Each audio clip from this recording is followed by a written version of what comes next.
it's fairly positive, Daragh. To be honest, I suppose there is concerns, with the member survey. 92% are concerned about the outlook for the global economy. I suppose there's a lot of things going on that are outside of our control and outside of the government's control, within the world. But I suppose we would be hoping that certain markets will still follow through this year and make up for any, I suppose, deficit that may come or whatever, But I suppose the 1% increase in occupancy on the previous year is also a positive factor, within the hotel sector. Now, I suppose Dublin accounted for a good part of the high occupancy last year, and some of the, I suppose the country regions may not have had the same level or bounce that Dublin had, but it was still strong, in the regions. So I suppose, look, it's to be, I suppose, to grow and improve that this year is the aim for all hoteliers in the room. And there's been another focus of the IHF. I believe it was your overall chairperson speaking on this, that you want to see the Dublin airport passenger cap lifted, and there's belief that will benefit not just Dublin but the entire country and hotel stays all over Ireland.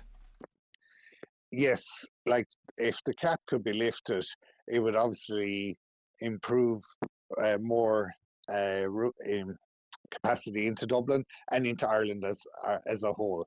I mean, everyone really wants to visit Dublin at some stage.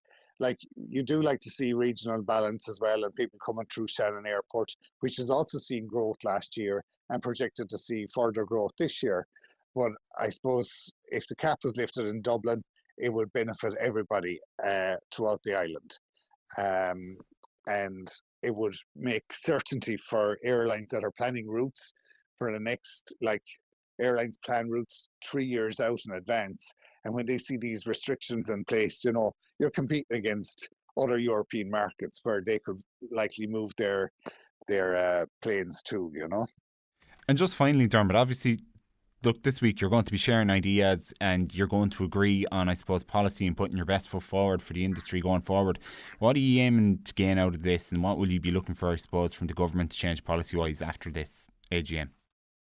Well, I suppose it's really to be able to manage the business costs. Certain things have really creaked up, and I mean, there's a lot of different things. Like, there's the pass-through charges on electricity. They count for nearly half the bill when you get it. There's things like that we've been campaigning for over a period of time. Obviously, the 9% VAT has been welcomed for the food-led businesses.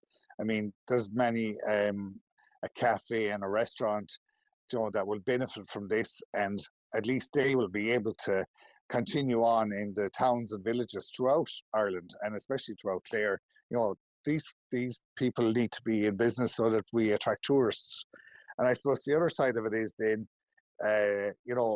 it's developing sustainable practices, in the hotels, and with that, then you're able to be competitive, attract clients. They look at what you're doing or what your green statement is, and a lot of the hotels, are in different programs for that, and to get to the gold standard is very important in that side of it. And it also shows the commitment for companies that are also doing this in tandem in the region, for their clients that are coming as well to the area.